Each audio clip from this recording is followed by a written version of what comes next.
Assalamualaikum warahmatullahi wabarakatuh. Halo teman-teman, selamat datang di podcast You Business.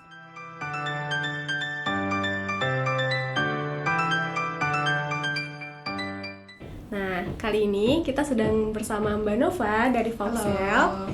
Jadi Voxel itu adalah salah satu lembaga konsultasi hukum ya Mbak ya? Iya. Yang membantu UMKM untuk melegalkan bisnis mereka gitu ya Betul, Mbak. betul. Nah gitu.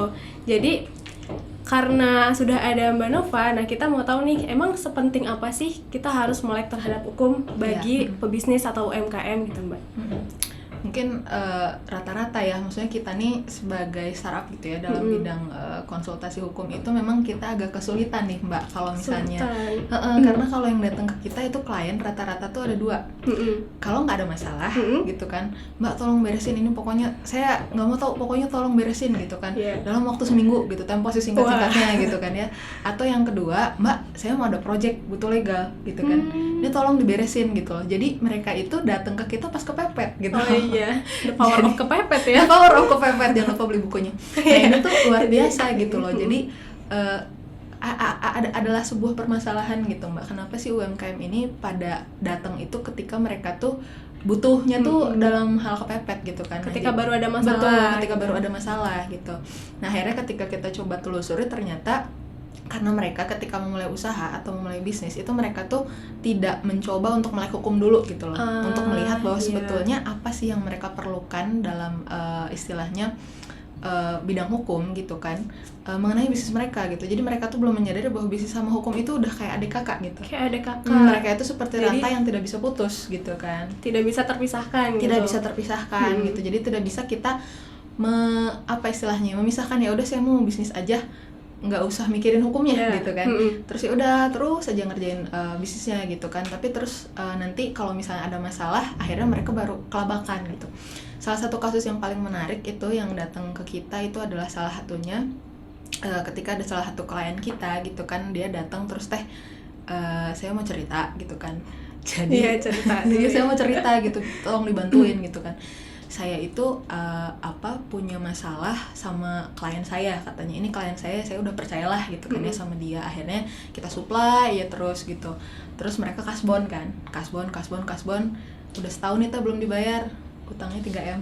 Wah, sudah MM-an ya. Sudah masalahnya gitu. Ini kan masalah gitu. Terus dia bilang kita gimana nih gitu, mau bayar ke supplier gimana gitu, supplier ngancam kita mau nagih dia juga nggak enak gitu kan, gimana gitu. Nah dia itu baru datang ke kita dalam kondisi seperti itu.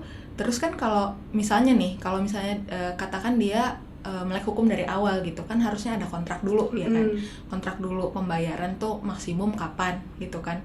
Terus kalau misalnya nggak dibayar, dia maksimum kapan akan disuplai, terus udah stop gitu kan. Nah ada hal-hal kayak gitu yang harusnya tuh bisa istilahnya di prevent atau preventif dari awal, jadinya nggak represif gitu. Udah sekarang kondisinya kayak gini kan, mau ke pengadilan susah gitu, terus mau nagih susah, akhirnya harus gimana gitu. Akhirnya yaudah deh direlain aja gitu, 3M loh gitu, 3M ini mau gimana gitu kan gitu. Jadi itu salah satu hal-hal yang istilahnya kita harus pahami gitu ya dalam hukum gitu kan. gitu. Jadi ya pentingnya kita untuk melek hukum itu agar tidak terjadi hal-hal yang tidak diinginkan di akhirnya. Betul. Kayak tadi yang fondasi awal kita udah nyusun bata tinggi-tinggi, terus tiba-tiba karena kita tidak mempersiapkan fondasi yang kuat, akhirnya dia runtuh ya bisnisnya. Betul. Jadi istilahnya kalau kita membangun bisnis tanpa landasan pengetahuan hukum gitu yang kuat gitu, itu seperti istilahnya kita bikin rumah gitu kan ya, rumah terus fondasinya seadanya gitu. Itu bata ini 4, tapi dia mau bikin bisnis itu sampai 30 tingkat misalnya. Kan itu gimana nanti misal baru tingkat kedua udah brek gitu kan, udah jatuh karena dia tidak kuat ya. Betul. Jadi fondasinya ini harus kuat dulu gitu kan ya. Gitu, karena di Indonesia ini sebetulnya kan apa-apa ada aturannya gitu kan, apa-apa ada permasalahannya tuh ada istilahnya pakemnya gitu kan ya. Misal dia bikin usaha terus dia pengen ekspor impor dan sebagainya, itu kan ada izinnya gitu. Nanti misalnya saya nitip aja deh produk, kan banyak yang kayak gitu ya, saya nitip aja produk ke PT temen gitu kan. Nah ini kalau misalnya ada apa-apa kan ke PT temennya gitu, soal produk dia gitu kan, kayak gitu. Jadi kayak memang hal-hal seperti itu mungkin yang orang-orang istilahnya sepelekan, padahal sebetulnya itu bisa menjadi salah satu permasalahan yang besar ke depannya kalau misalnya kita tidak prevent dari awal. Kayak gitu, Mbak. Nah, kalau misalnya nih Mbak, kita mau bikin bisnis tapi ya udah pengen bisnis yang biasa aja gitu. Kira-kira itu juga penting gak sih untuk kita melek hukum? Betul. Nah, ini juga salah satu hal yang mungkin harus jadi catatan ya. Jadi kayak misal kita mau bikin bisnis, cek dulu nih goalsnya itu apa gitu kan ya. Apakah ini cuma ya udah deh saya cuma pengen jualan gerobakan misalnya, day to day bisnis aja gitu, yang istilahnya mau sekarang atau 10 tahun lagi penghasilan saya segini gitu, misal penghasilan per harinya dapat 200.000 gitu kan untuk makan sehari-hari gitu, nggak masalah, dia nggak masalah nggak berkembang dari tahun hari ini dan 10 tahun kemudian misalnya, itu sama sekali nggak ada kaitannya memang ya. Maksudnya kalau misalnya dia melek hukum atau enggak sebetulnya tidak akan terlalu signifikan gitu. Tapi kalau misalnya kita lihat, kita nih tipenya yang pengen berkembang. Misalnya hari ini 200.000, pengennya mungkin 10 tahun lagi 1M, amin ya. Amin. Gitu. Nah, hal seperti ini akan sulit dicapai kalau misalnya kita nggak paham gitu. Gimana caranya mencapai sana tuh, artinya kan kalau misalnya kita mau mengembangkan usaha sampai sebesar itu, kita kan akan perlu apa? Investasi, betul kan? Iya, betul. Investasi, terus apa? Kerjasama gitu kan ya. Terus proyekan misalnya, proyekan pengen di-trust sama klien-klien besar gitu kan. Nah, untuk hal-hal seperti ini kan justru butuh sesuatu lisensi, butuh legalitas gitu kan, butuh istilahnya kredibilitas yang bisa dibuktikan gitu. Kayak tadi yang dikatakan mengenai misal pengen ekspor gitu. Ekspor itu kan bisa dibilang modalnya besar, returnnya juga besar gitu. Kita modal 1M bisa balik 6M gitu kan. Nah, ekspor itu memang luar biasa gitu. Nah, tapi kalau untuk ekspor tadi butuh seperti apa, dia harus minimal CV atau PT ya kan. Terus harus ada lisensi ekspor gitu, cukai, izin dan sebagainya, pasti ada pajak juga gitu kan. Nah, hal seperti ini tuh harus melek, karena kalau misalnya tidak tahu gitu, terus nanti istilahnya dikadalin mungkin ya sama orang apa gimana, kalau udah kejadian kita bisa apa gitu kan, karena nggak selalu gitu. Maksudnya nanti kalau misalnya kita represif, nanti aja kalau misalnya ada masalah gitu, untung kalau misalnya bisa selesai, untung kalau misalnya bisa balik lagi gitu kan. Misal material gitu kan, material uang bisa dicari, tapi kalau imaterial, kalau brandnya diambil, gimana? Kalau misalnya usahanya di take over sama orang gitu, dia yang susah bikin, terus istilahnya nanti usaha yang dia bikin dari nol ini tiba-tiba diambil sama rekan bisnisnya, ya kan? Dan ternyata dia lebih ngerti hukum. Nah, itu waduh, maksudnya teman-teman juga mungkin ini yang harus istilahnya digarisbawahi ya. Jadi tipenya seperti apa, mau kayak saya mah gini-gini aja gitu kan.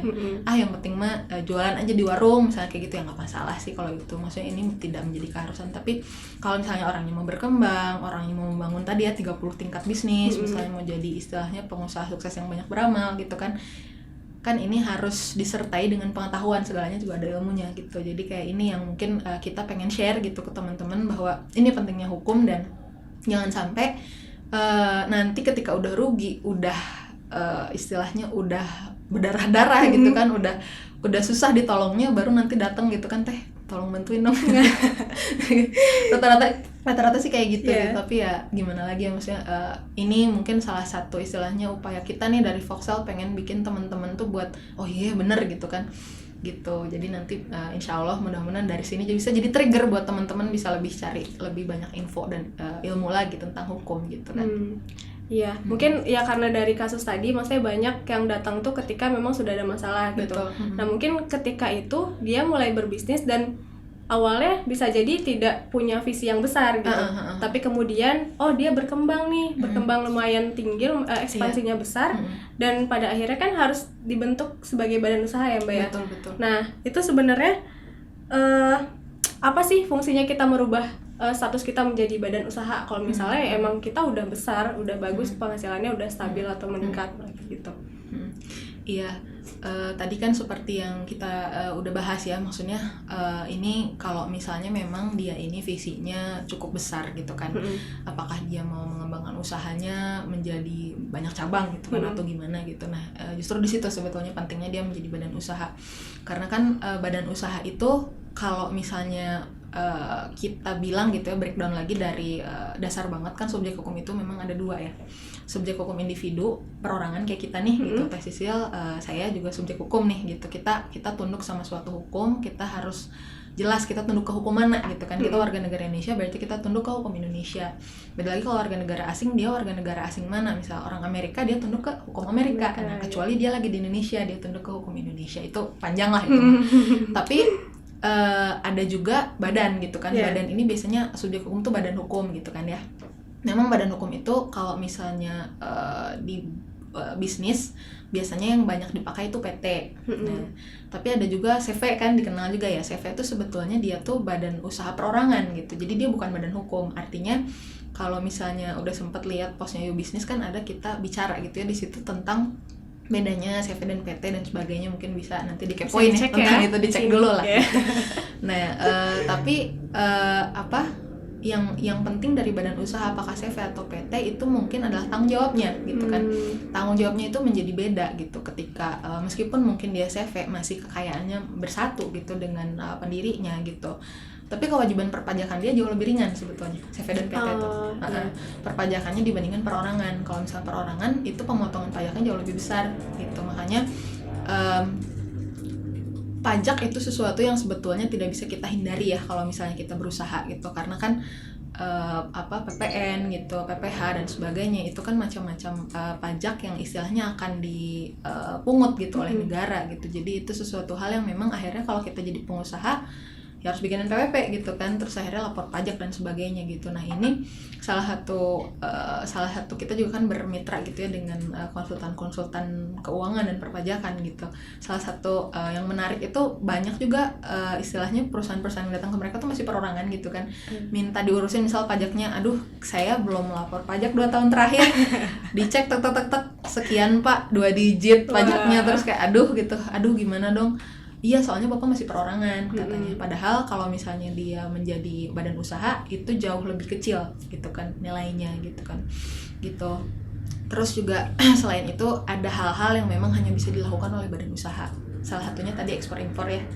Gitu kan. Karena kalau misalnya dia perorangan, akhirnya dia kan apa tadi nitip gitu ke temennya gitu. Ini banyak juga kasusnya. Saya tuh mau nitip, jadi dia mau daftarin brand gitu kan ya. Dia mau daftarin brand, terus saya mau daftarin brand, yang penting brandnya aja lah dulu ada gitu. Nggak sekalian sama usahanya aja Pak gitu, karena kan enak nanti Bapak bisa sendiri dan sebagainya. Wah nggak deh, saya nitip ke temen aja katanya gitu. Terus nanti pas giliran itu kan nanti terus gimana pembagiannya. Beberapa bulan kemudian dia datang lagi, terus kayak saya sama partner saya masalah nih gitu. Akhirnya dia daftarin gitu kan badan usahanya gitu biasanya. Jadi kayak jadi kita tuh biasanya memang memberikan saran terbaik gitu ya, tapi kan untuk diambil apa enggak sarannya, dipertimbangkan atau enggak itu kan gimana orangnya, balik lagi gitu. Jadi kayak badan usaha juga sebetulnya salah satu hal yang paling penting yang lainnya itu gampang diinvest gitu. Gampang diinvest gitu kan sama investor. Kenapa? Karena kalau misalnya kita masih perorangan gini, ini kan istilahnya betul-betul trust ke orangnya aja gitu kan.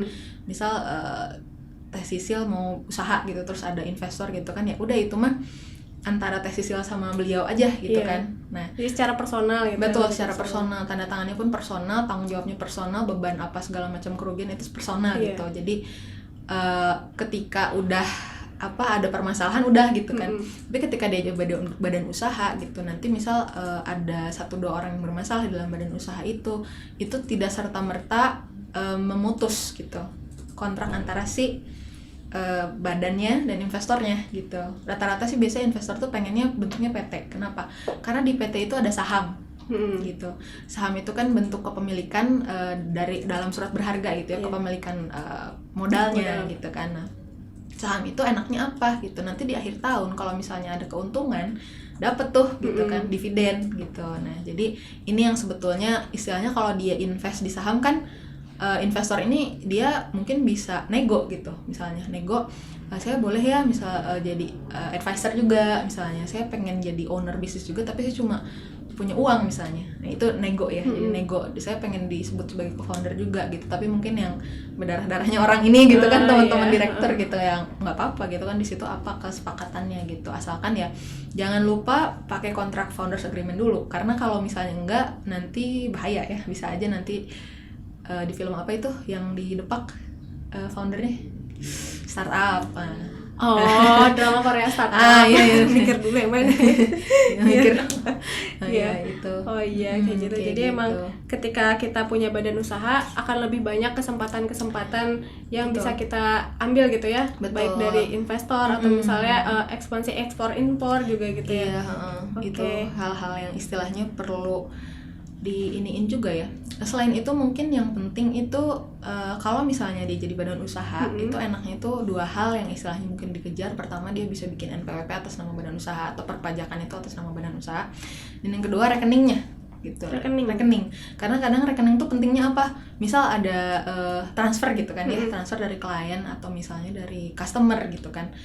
Mereka bilang ini kok masih nama pribadi gitu kan, padahal mungkin uang yang ditransfernya cukup besar gitu kan. Apakah itu mungkin investasi pelajaran atau apa gitu, yang kadang-kadang kan kalau kelas-kelas gitu harganya lumayan ya gitu. Ini kenapa namanya perorangan, beda kan kalau misal kayak kalau kita transfer ke yayasan gitu kan, misal ke Aksi Cepat Tanggap gitu, itu kan yayasan gitu kan, jadi kita tahu, kita lebih trust gitu ya, lebih trust gitu lembaga tersebut karena hanya lembaga-lembaga badan usaha yang bisa bikin rekening atas nama perusahaan gitu. Ini yang mungkin orang tuh kadang, saya pengen bikin dong nama NPWP atau misalnya rekening saya gitu kan, badan usaha saya gitu, tapi dia belum punya badan usaha gitu kan, terus dia datang ke bank kaget, oh harus ada akte pendiriannya ya, oh harus ada, banyak gitu, ternyata banyak syaratnya lumayan gitu kan.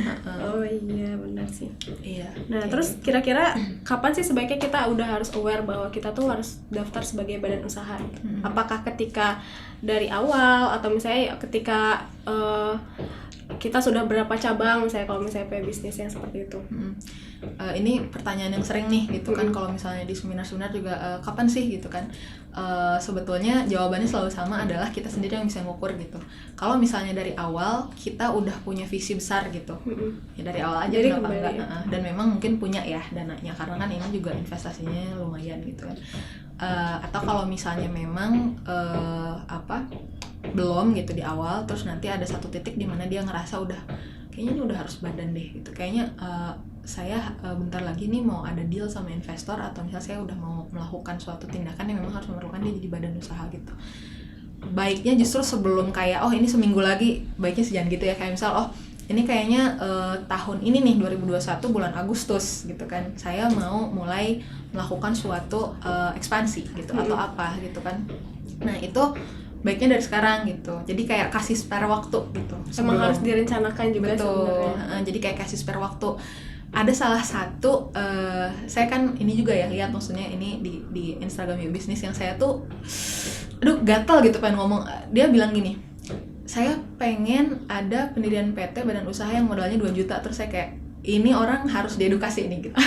Karena orang tuh harus tahu bahwa biaya untuk pendirian PT itu berkisar paling murah itu dari sekitar 4 juta sampai sekitar paling mahal tuh 15 juta. Itu range-nya dari mana? Maksudnya apa pembeda antara 4 juta dan 15 juta itu? Tergantung notarisnya satu gitu, apakah kenalan gitu kan, atau misal dia hanya bikin akte aja gitu, atau sama semuanya gitu. Ada yang kadang sama izin-izinnya gitu kan, sama semua pengurusan perizinan, NPWP, pajak dan sebagainya gitu kan. Jadi pengurusan pendirian badan usaha 2 juta itu paling CV. Kalau misalnya PT belum bisa gitu. Jadi kayak saya gatel banget pengen ngomong bahwa orang tuh harus tahu range harga gitu kan. Dan juga kalau misalnya CV itu juga paling murah itu di 2 juta pas, itu hanya dapat akte aja gitu. Belum sama izinnya dan sebagainya gitu. Jadi orang tuh mungkin mikirnya kalau di Singapura memang cepat dan murah gitu ya. Jadi kita tuh cuma istilahnya masuk ke satu website punya pemerintah, daftar, transfer ke pemerintah, udah jadi. Semudah itu ya? Semudah itu, 1 jam. 1 jam aja jadi? 1 jam jadi. Makanya kemudahan berusaha di sana cepat gitu, bagus gitu kan. Dan banyak juga investor yang akhirnya milih invest di Singapura gitu.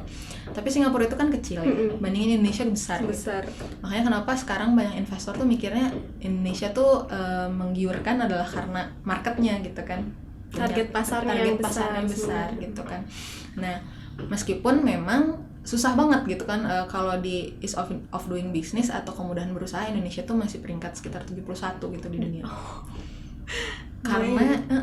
Karena memang susah gitu untuk bisa bikin full established gitu ya, dari mulai dia ngumpulin data sampai beres itu paling cepat sekitar 2 minggu dan rata-rata sebulan gitu. Jadi emang dari birokrasinya juga sebenarnya terlalu rumit ya di Indonesia tuh. Iya, jadi kan ada yang namanya tuh online single submission ini ya, sistem gitu. Jadi mungkin pengen ngikutin Singapura, saya juga nggak tahu sih itu. Oh, yang bulan April kemarin itu kan ini gitu. Jadi harus perizinan berusaha via online gitu kan. Tapi setelah keluar, untuk mengefektifkannya harus tetap ke badan terkait. Oh, jadi intinya manual juga pada ujungnya. Sama gitu. Ujungnya gitu, hanya saja ini bisa jadi istilahnya apa ya, mungkin batu loncatan gitu ya. Jadi untuk yang misal perdagangan gitu bidangnya itu langsung aktif. Tapi untuk bidang lain enggak, industri dan sebagainya itu harus bikin ini, bikin itu. Wah, banyak banget lah pokoknya itu. Listnya banyak sekali, Teteh. Nah, itu listnya apa tuh? Maksudnya ketika misalnya kan kita udah mau bikin badan usaha, yang pertama tadi utama kita harus tahu range harga. Nah, selain itu syarat-syarat lainnya apa aja? Iya, jadi untuk pertama banget untuk bikin badan usaha di Indonesia tuh nggak bisa 1 orang gitu. Di negara lain mungkin bisa ya, yang bisa tuh biasa British Virgin Islands itu bisa 1 orang. Tapi kalau di Indonesia itu cuma harus 2 minimum gitu. 2 minimum ini, yang satu tuh aktif biasanya, yang kedua pasif. Kalau misalnya CV yang aktifnya ini biasanya namanya sekutu aktif, yang pasif sekutu pasif kan. Sekutu aktif tuh yang sehari-hari nanda tangan perjanjian, deal sama ini gitu, negosiasi dan sebagainya. Sekutu aktif itu ya dia cuma nimbrung dana aja gitu kan. Kalau di PT biasanya ini direktur sama komisaris gitu. Direktur tuh yang aktif kan, misal Pak punten tanda tangan gitu kan. Nah, kalau komisaris tuh dia ngawasin kerja direktur, dia bener nggak gitu. Gitu. Dan salah satu hal yang penting itu bukan berarti karena dia ngawasin kinerja dia bisa mecat gitu aja, enggak gitu. Enggak, karena dia ngawasin itu untuk ngasih advice gitu kan, untuk ngasih ini. Makanya komisaris tuh biasanya yang dituakan, yang memang punya banyak pengalaman dan sebagainya, supaya dia itu bisa ngasih patok-patok gitu. Kamu ini kayaknya salah gitu kan, ayo kesini lagi, balik lagi gitu, kayak gitu. Menuntun gitu. Karena untuk istilahnya menentukan gitu kan siapa yang mau menjabat di perusahaan itu butuh istilahnya rapat umum pemegang saham. Jadi semua pemegang saham, pemilik perusahaan itu harus datang. Terus mayoritas dari mereka itu harus setuju gitu, 2/3 dari yang datang gitu kan harus setuju bahwa ini misal orang ini mau diangkat jadi direktur gitu kan, orang ini enggak. Nah, bagusnya sih semuanya ya gitu kan, bagusnya semua. Dan ini juga kan mudah, sekarang tuh udah dipermudah, bisa sirkuler, bahkan sekarang bisa via Zoom gitu, sepakat via Zoom misalnya gitu, tanda tangan di atas meter dan sebagainya, juga bisa dikuasakan gitu kan. Nanti menghadapnya itu enggak, karena kan harus menghadap depan notaris ya gitu kan, ini bisa dikuasakan, enggak harus semuanya datang, bisa 1 orang aja yang datang. Atau misal Teteh nih gitu kan bikin badan usaha dan sebagainya, menguasakan ke saya di depan notaris bisa gitu.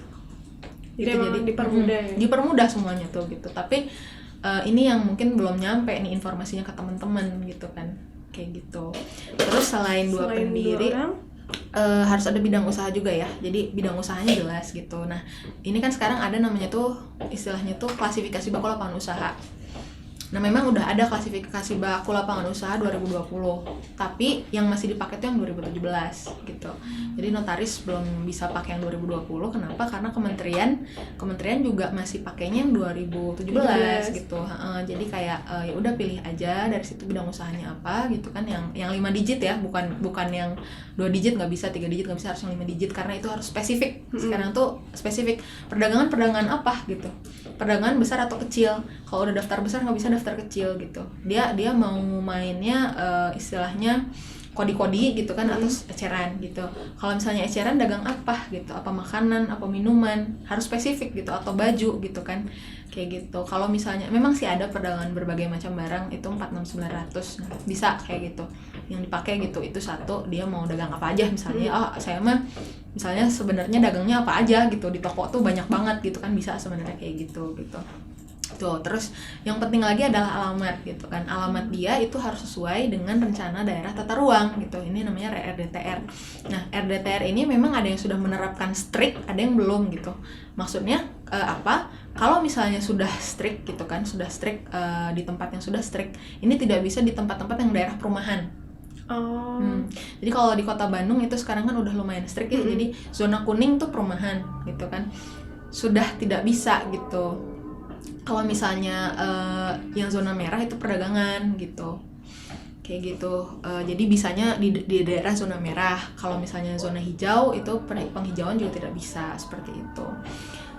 kayak gitu. Terus kalau selain itu juga harus punya NPWP karena NPWP ini kan wajib ya, jadi harus sudah lapor pajak 2 tahun terakhir gitu teh.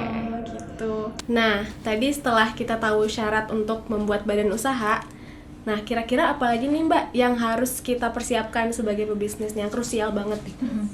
Jadi memang selain sebagai badan usaha yang biasanya dibutuhkan sama UMKM, itu antara lain adalah untuk hak kekayaan intelektualnya ya. Hak kekayaan intelektual. Hak kekayaan intelektual ini masuknya ke aset imaterial gitu kan. Jadi kayak banyak nih sekarang UMKM yang memang membranding dirinya itu sebagai startup gitu kan. Ini banyak banget istilahnya kekayaan intelektual yang dihasilkan gitu kan sama perusahaan mereka gitu. Apakah itu berupa aplikasi, apakah itu mungkin berupa perusahaannya sendiri gitu kan ya, ada logonya dan sebagainya gitu. Nah, jadi hak kekayaan intelektual ini apa sih? Itu tuh memang ada orang yang memang sudah teredukasi, ada yang belum ya. Jadi kita membahas sekarang hak kekayaan intelektual itu adalah hak untuk menggunakan gitu ya, untuk menggunakan suatu aset intelektual dan mendapatkan keuntungan komersial daripada itu gitu. Jadi apa keuntungan komersial? Apakah itu berupa istilahnya jadi reputasi mungkin ya, atau mungkin komersial itu bisa untuk uang gitu, royalti dan sebagainya gitu. Nah, salah satu yang paling penting dan sudah ibaratnya udah pasti mungkin ya kan, kita juga sempat bahas mengenai bedanya paten, merek dan juga hak cipta gitu di Instagramnya Yuk Bisnis ya. Nah, Betul, bisa dicek ya. iya. Nah, itu yang paling penting mungkin salah satunya adalah brand gitu. Nah, brand itu apa sih? Jadi kan brand itu kan adalah sebuah kesan yang kita dapatkan gitu. Pak Subiakta juga sering bilang gitu, brand gitu kan. Kita harus bangun brand gitu. Jadi kalau udah ada brand tuh kadang kita nggak perlu marketing. Udah memarketkan sendiri produknya gitu kan. Salah satu contohnya mungkin kita bisa ambil dari Nike gitu. Nah, Nike kan merek sepatu gitu, dia itu kan dibuatnya tahun 1971 ya sama mahasiswa gitu kan, yang centang gitu doang cuma gitu. Dia checklist biasa ya? Cuma checklist biasa, dia cuma swoosh gitu doang gitu kan. Pada saat itu freelancer yang bikin gitu, dan sekarang kan valuasinya sudah luar biasa gitu. Nah, memang saat itu mereka mendaftarkan ketika memang brandnya belum terlalu besar gitu kan, masih kecil dan sebagainya gitu. Kemudian setelah sudah besar sekarang ya akhirnya sudah terlindungi gitu kan kekayaan intelektual dari si merek ini gitu. Nah, jadi ini tuh akan membantu juga nanti untuk istilahnya brand awareness gitu kan, brand awareness bahwa orang-orang tuh tahu bahwa produk kita tuh ada loh gitu kan, produk kita ada, dan ini tuh produk ini tuh nilainya tuh apa gitu. Jadi orang tuh kadang sebelum melihat kegunaan produk ini tuh, ini brandnya apa sih gitu kan, ini siapa yang bikin gitu, ini akan menjadi pertanyaan juga, akan jadi bahan pertimbangan juga gitu kan. Gitu. Ibaratnya kalau kita bisa bilang sih brand itu kayak produk nggak ada brandnya, nggak ada logonya, kayak cuma bungkusan doang gitu, plastik misalnya, makanan aja ya, cuma plastik doang, itu tuh menjadi pertanyaan kan, ini diproduksi di mana, komposisinya apa, ya kan, ini siapa yang bikin gitu. Terus curiga nih, jangan-jangan snack ini ditaburin apa atau jangan-jangan dari yang orang terus dibungkus ulang udah expired gitu kan, bisa jadi gitu kan, ini nggak jelas gitu. Kalau misalnya bisa diberatin kayak nasi tanpa lauk lah gitu. Kurang nendang gitu kan, nggak ada brandnya gitu. Oh gitu. Jadi ya berarti walaupun misalnya kita belum besar nih bisnisnya, pendaftaran brand itu juga udah nggak apa-apa gitu ya Teh ya, dari awal ya. Dari Nike tadi mungkin karena kan pendaftaran brand itu bisa dua ya, bisa dia itu didaftarkan atas nama pribadi perorangan nih gitu. Kayak misalnya saya tiba-tiba pengen bikin produk cheese stick aja, bikin cheese stick gitu, nyeleneh gitu kan, ya udah aku bikin cheese stick terus dibungkus gitu kan. Nah, itu bisa aku daftarin atas nama aku sendiri, misal cheese stick salju gitu atau apa gitu kan, bisa atas nama pribadi. Nah, atau bikin badan usahanya dulu gitu. Setelah bikin badan usaha, kemudian dia mendaftarkan mendaftarkan produknya itu atas nama badan usahanya gitu. Jadi bisa atas nama pribadi, bisa atas nama badan usaha, tergantung.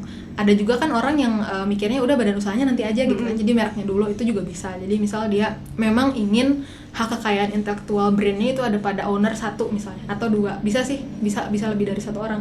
Jadi misal join pemilik satu brand ini, Bapak A dan Ibu B misalnya gitu, itu bisa gitu, kayak gitu. Dari yang tadi berarti sebenarnya untuk kita duluan mana antara membuat brand dan membuat badan usaha itu bisa yang mana aja ya Teh? Tergantung kondisi kita. Betul, itu tergantung keperluannya gitu kan. Bisa aja misal dia mau daftarin brandnya itu urgensinya adalah ini logonya bagus nih gitu kan, ini namanya bagus gitu kan, takut ada orang yang keduluan tapi belum ada apa istilahnya modal untuk daftarin badan usaha gitu kan, nggak apa-apa itu brandnya duluan gitu. Karena kan daftarin brand juga bisa dua juga itu kan, bisa dia daftarin sendiri atau dia daftarin sama konsultan gitu. Kita bantuin juga bisa gitu kan ya. Nah, cuma ada juga orang-orang yang dia daftar sendiri, datang ke kantor wilayah Kementerian Hukum dan HAM atau ke kantor Kementerian Hukum dan HAM-nya sendiri, terus dia bawa persyaratannya gitu kan, terus ya udah tinggal didaftarin kayak gitu.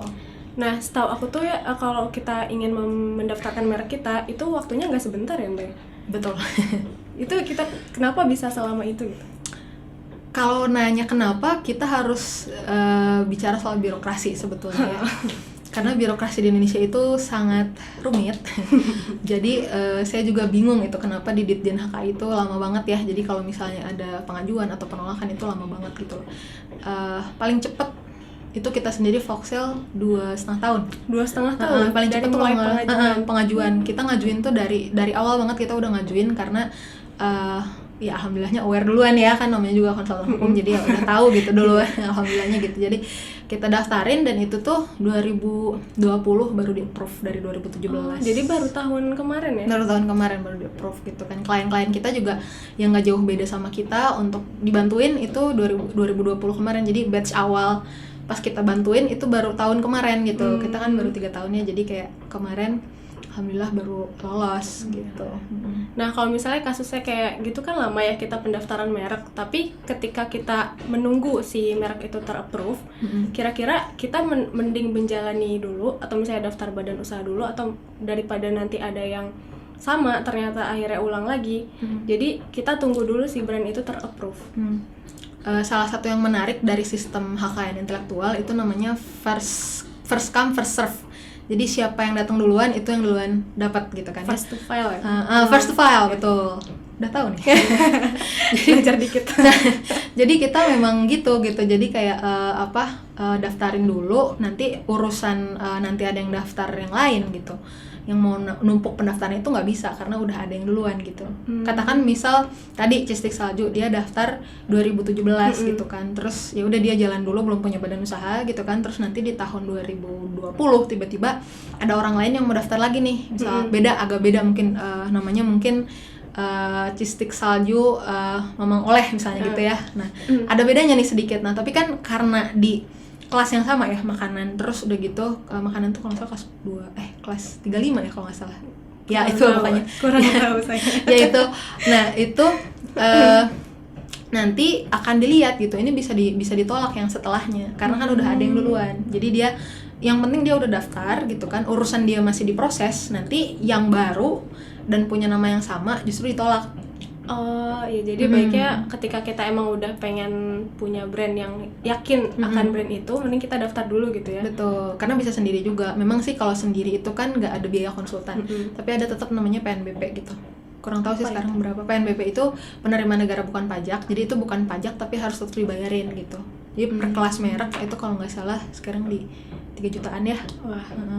3 jutaan jadi untuk satu kelas. Jadi misal untuk kelas makanan itu kan berbagai macam makanan ya, jadi apapun makanannya itu kalau nggak salah satu kelas, jadi itu cukup daftar satu aja gitu kan. Tapi kalau misalnya dia mau, kalau tekstil dia mau bikin kulit, bulu misalnya, terus kain, ini kan 3 kelas beda. Oh itu beda kelas walaupun gitu. termasuk ke dalam fashion, itu fashion, tapi kan kelas kulit dan kelas kain biasa tuh beda.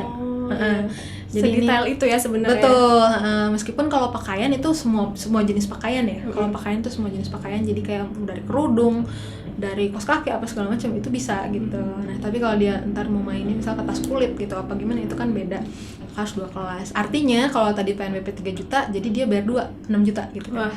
Gitu. Kecuali kalau UMKM itu dapat setengah harga, dan itu harus daftar dulu ke Dinas Koperasi dan UMKM untuk dapat surat. Kembali ke birokrasi Indonesia ya. Betul sekali. Loncat-loncat dari A ke B ke C gitu. Masya Allah, semoga presiden kita ya. Apa nih?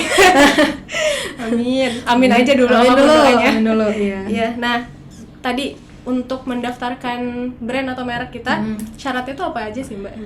yang harus kita butuhin, apakah logo atau tagline juga harus sudah ada gitu.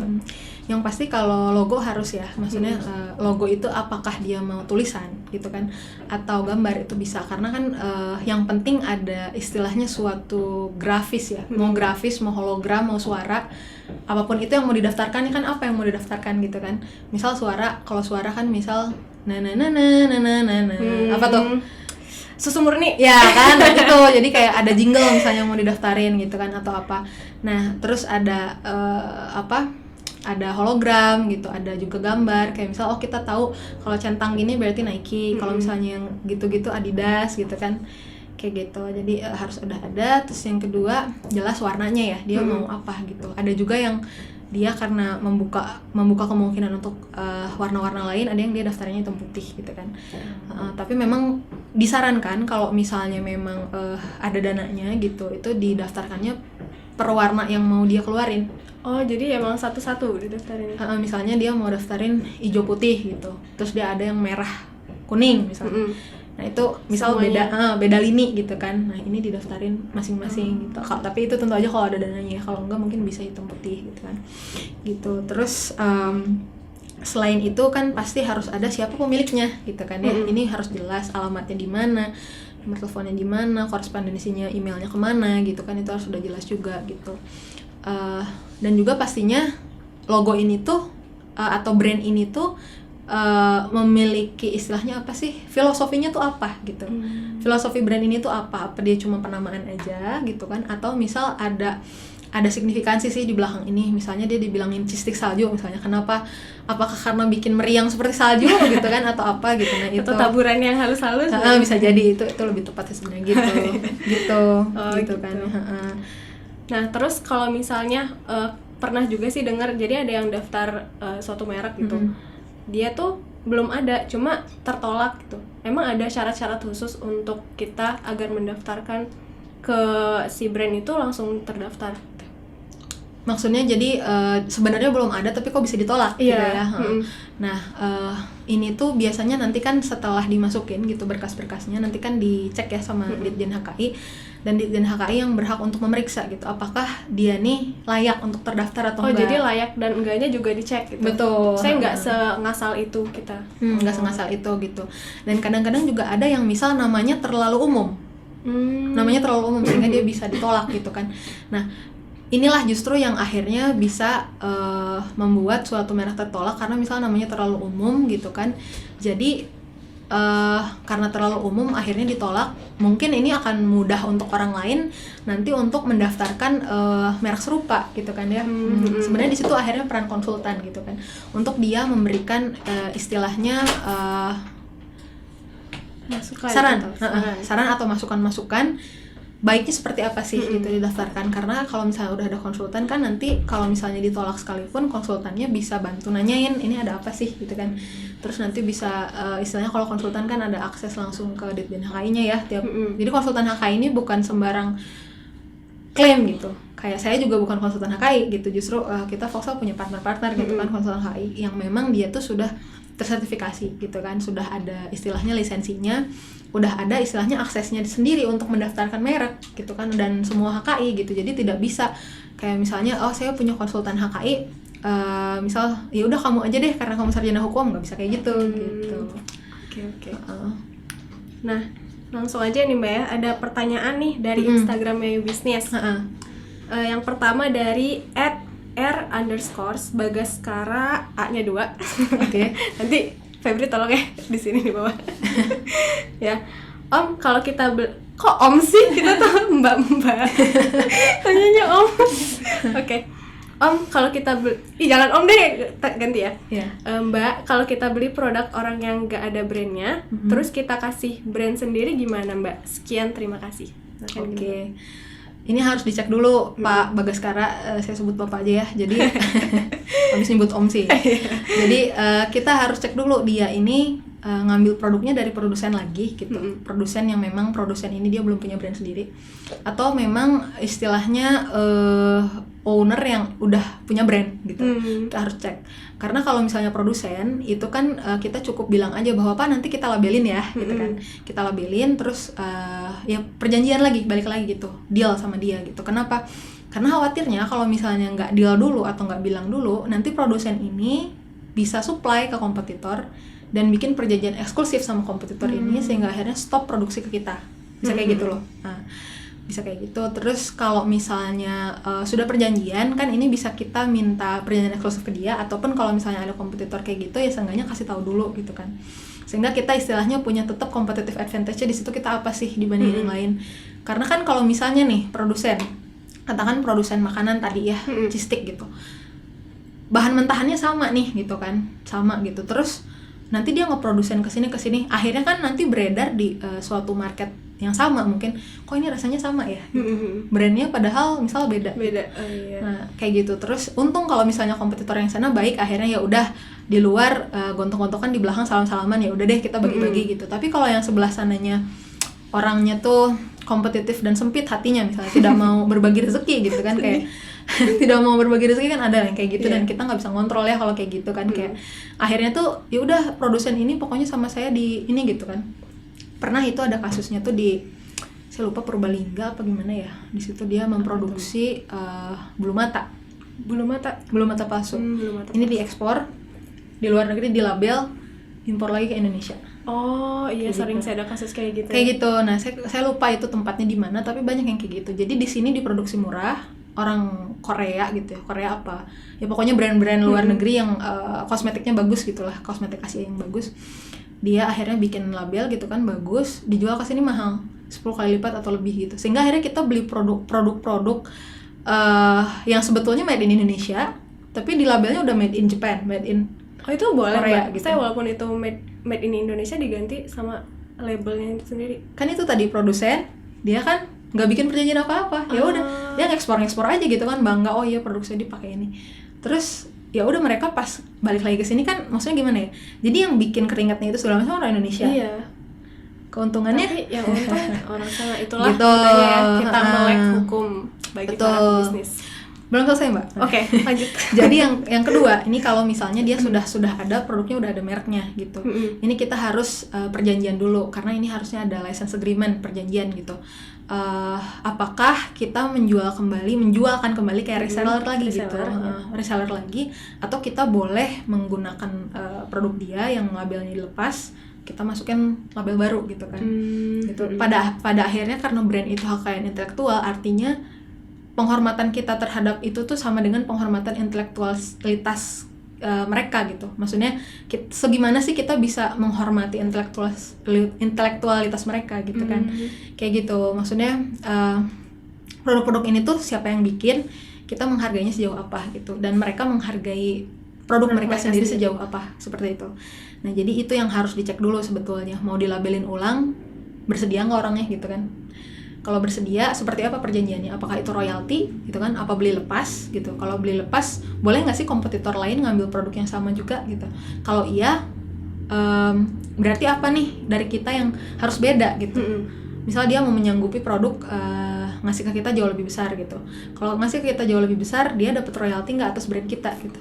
Kayak gitu-gitu sebetulnya yang harus diperjanjikan ya. Nah, perjanjiannya itu dari kedua jenis produsen tadi pasti harus tertulis ya Mbak ya? Baiknya Karena kan kadang ada juga yang iya kita udah perjanjian nih, tapi emang secara omongan aja gitu, nggak ada kontrak hitam putih di atas kertas gitu kan. Sebetulnya sih kalau kita lihat syarat sahnya perjanjian ya, pasal 1320 itu kan yang penting ada kesepakatan antar pihak, terus ada klausanya halal. Maksudnya halal tuh bukan sesuatu yang bertentangan sama hukum gitu, kayak misal terorisme atau obat-obatan terlarang atau apa yang kayak gitu, tidak bertentangan sama hukum gitu kan. Terus juga yang bikinnya udah cakap hukum, dalam artian bukan orang gila, bukan anak kecil yang belum tahu apa-apa gitu kan, tapi memang kayak udah 18 tahun ke atas, udah ada KTP dan sebagainya gitu. Dan juga jelas objeknya gitu, tentang apa gitu kan. Nah selama ini terpenuhi sebetulnya lisan nggak masalah. Tetapi kalau ada masalah, lisan itu orang bisa gampang banget lupa ingatan. Nah itu dia. Kapan saya ngomong kayak gitu? Perasaan nggak pernah gitu kan. Sering kali sering kayak gitu. Tapi kalau misalnya ada tertulis, dia jelas. Mau ngelak gimana gitu. Ini jelas hitam di atas putih ada tanda tangan dia. Kamu bisa lupa tanda tangan gimana gitu kan. Baiknya tuh baiknya tertulis. Bagus lagi kalau ada rekamannya, ada fotonya ya. 2 alat bukti lah kalau misalnya ada apa-apa teh gampang gitu kan. Jadi kalau misalnya ke pengadilan atau ada apa tuh, ya kamu mau lupa ingatan gimana, ini buktinya jelas gitu kan. Tidak bisa mengelak gitu. Oke, gitu ya. Mungkin ada lagi nih pertanyaan dari @susmoney.id, soesmoney.id. Kalau kita jualan produk orang lain yang kita kemas sendiri pakai brand sendiri, gimana daftarinnya? Jadi lebih ke pendaftaran brandnya gitu. Oke. Ini sebetulnya yang penting tadi ya pengecekan dulu gitu, karena kan tadi syarat pendaftaran brand itu kita harus cek dulu ini open source kok gitu, bisa dibuka. Saya lupa blog ininya apa ya, blog lagi alamatnya apa, tapi bisa dicari aja pendaftaran HKI gitu, nanti ada keluar database merek gitu kan, database merek di Indonesia. JNJKI gitu. Lupa. Oh iya itulah.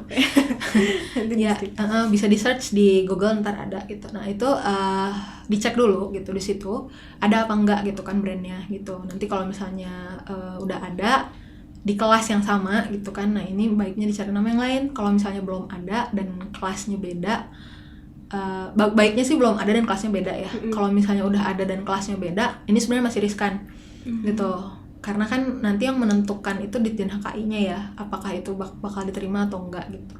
Baiknya tuh belum ada, namanya nggak umum gitu kan. Terus dia di kelasnya tuh spesifik gitu kan, kayak misal Voxel, kenapa namanya aneh gitu, supaya nggak ada gitu kan, orang apaan sih gitu kan. Nah itu memang sebuah penamaan gitu kan, tapi di situ bikin ya susah gitu untuk kalau misalnya kayak apa nih yang ada legalnya, yang ada hukumnya, yang ada apanya, itu kan banyak gitu. Jadi nanti tuh ya lebih susah aja gitu. Dan menjadi ciri khas. Jadi ciri khas gitu kan. Jadi itu sih sebetulnya yang harus dicek gitu kan. Terus tadi balik lagi, kalau misalnya produk orang kayak gitu, dia ini produsen gitu kan, atau tadi udah punya brand sendiri gitu. Karena kita harus tadi menghormati intelektualitas dari orang ini gitu. Dia udah bikin duluan kan. Mau nggak sih dia untuk produknya yang dia bikin kita yang nge-brand gitu. Kita harus izin dulu jelas itu kan. Nah ntar kalau misalnya ya etika bisnis lah gitu, tapi kalau misalnya nanti dia bilang enggak, itu kemampuan negosiasi kita aja gitu, apa yang menjadi concern dia. Misal aku juga pengen join punya brand itu, ya bisa kan gitu. Bisa untuk lebih dari satu orang punya brand yang sama gitu kan. Atau misalnya dia takut keuntungan gitu, kalau keuntungan kita lebih besar. Nah kalau dari segi itu kan negosiasinya bisa royalti kah gitu, atau misal profit sharing apa gimana, itu sebetulnya bisa dibicarakan gitu kan nanti ke depannya. Tapi yang jelas adalah utamanya harus izin dulu gitu. Kalau misalnya nggak izin kan enaknya aja gimana gitu. Iya benar sih. Ya jadi pada intinya kita sebagai pebisnis emang harus pintar negosiasi, pintar persiapan untuk apa aja yang harus kita butuhkan nih agar brand kita terjaga gitu, agar legalitas kita tuh bisa dilindungi gitu ya, kita sendiri yang bertanggung jawab. Nah ya mungkin sekian podcast kali ini. Alhamdulillah udah banyak banget yang kita bahas ya, Kak lagi jadi yang kita bahas ya Mbak ya. Nah jadi kita udah bisa tahu nih cara bikin badan usaha, syarat-syaratnya apa aja, dan terutama nih brandnya, pentingnya brand tuh apa sih, terus cara daftarnya juga gimana. Nah buat teman-teman yang mungkin masih bingung dan mau konsultasi lebih lanjut terkait hukum dalam bisnis, bisa langsung aja cek ke Instagramnya @konsultasihukum_Voxel. Nah, di situ juga bisa konsultasi karena lagi ada program apa nih Kak sekarang? Betul, sekarang kita lagi bikin batch 2 nih, ruang konsultasi. Kemarin kita udah bikin ruang konsultasi hukum batch 1 ya. Cuma memang karena ada kesalahan teknis dari kita jadi nggak semua ke invite gitu. Cuma 6 orang kemarin akhirnya yang ke invite karena mungkin nggak pada cek email ya. Jadi mungkin bisa kalau misalnya yang kemarin udah ikutan ruang konsultasi hukum batch 1, bisa kalau mau ikut lagi batch 2 gitu.